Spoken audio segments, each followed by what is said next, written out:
going down. Part 2 of the workbench build is coming right up.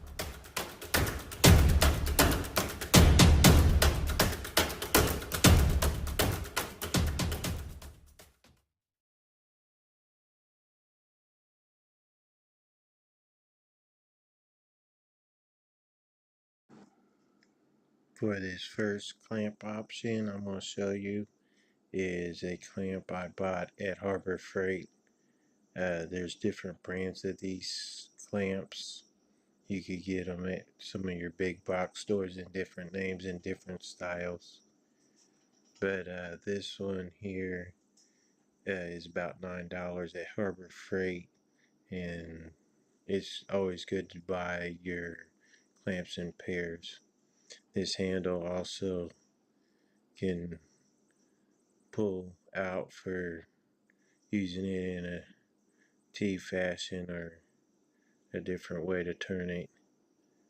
So when you're trying to set this up, if you put it in this way, it's going to be hard to balance it or keep it straight to clamp, and you'll get frustrated. So the best thing is to put it on a flat surface and then clamp it down.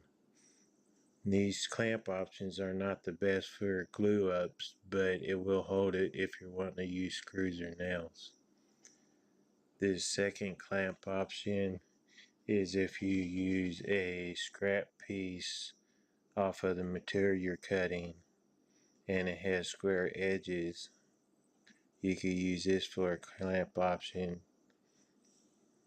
You could use one of these styles I call a quick clamp on here, and then you'll have to have a smaller clamp because of the size of the heads on these to make room for the size of head.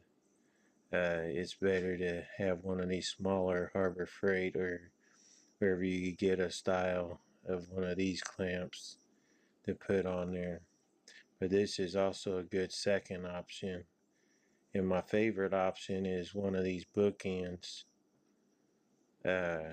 Does really good, and doesn't matter what size of clamp you're using, it still works really good as a clamping option. And sometimes if you're going to thrift stores or buying used, or sometimes if you have scrap material, you can even make them, so sometimes it can even be a freebie option. But it's actually my favorite option out of doing this process. So what I'm doing here is starting some nails, since I'm doing limited tools and limited material and space project, kind of leaning for beginners or someone just starting out. Again, in my first video I suggested to use the twisted galvanized nails, which actually works the best in this case.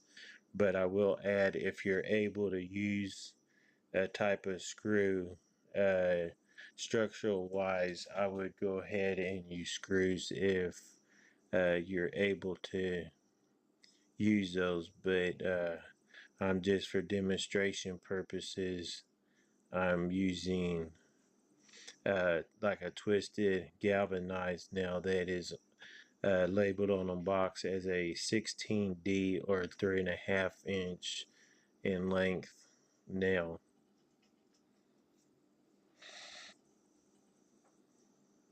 So one thing I planned on doing, my original audio got disrupted by a bunch of wind, and you would not have been able to hear any of my original audio or what I was explaining because of the wind. So I chosen to try the voiceover method, so you will be able to hear what I'm explaining and hopefully be able to still get some value out of this video.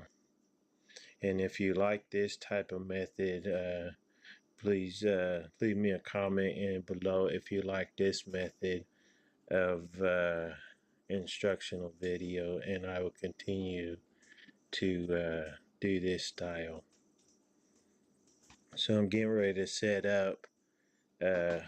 One thing I want to note is using these center blocks when you're using hammers on soft ground. It really helps give you a hard surface when you're using the hammer to be able to have a hard surface. Now you could use a 2x8 or plywood, but it bounces a little bit more.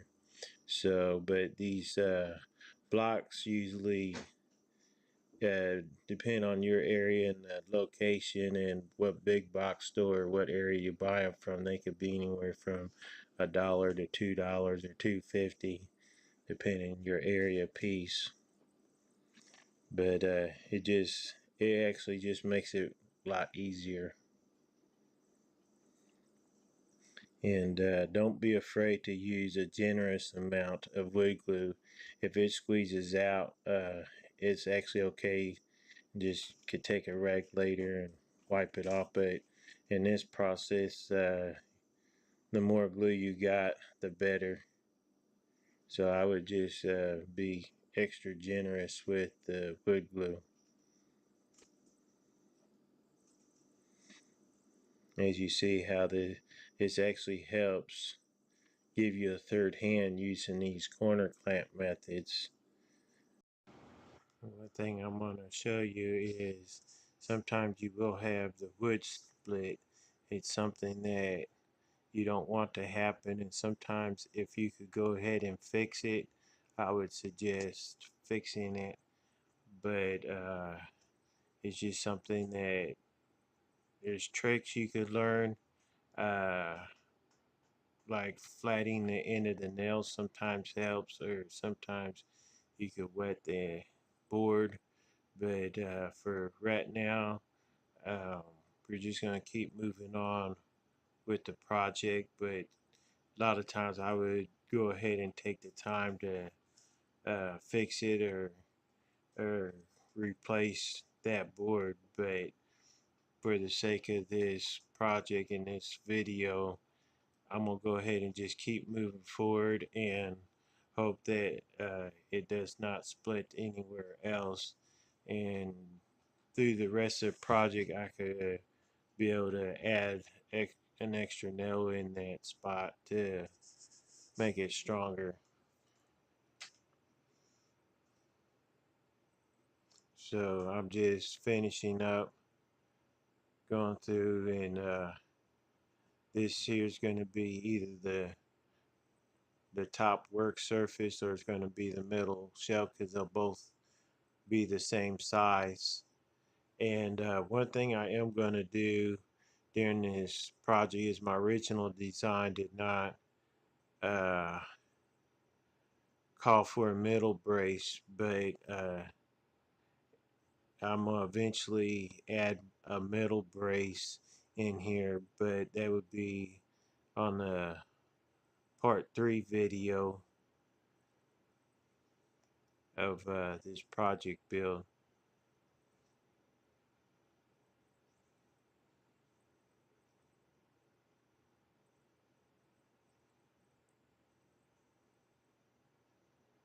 And one thing these corner clamps allows you to do is gain a secure position and tap and bump things as you need it to move to be able to get a really good square fit where you're trying to nail. And that's one thing that I found helps as far as being a beginner. I seen a little spot that didn't have enough wood glue, so I went ahead and put more wood glue. On a lot of occasions, if you're doing fine furniture working or something, you might want to, it's probably a good idea not to be as messy with the wood glue, but in this case, it actually help us out more in the long run, especially since we're using nails. I'm going to work on building the second part of this off camera and see you in part 3. Thank you for watching.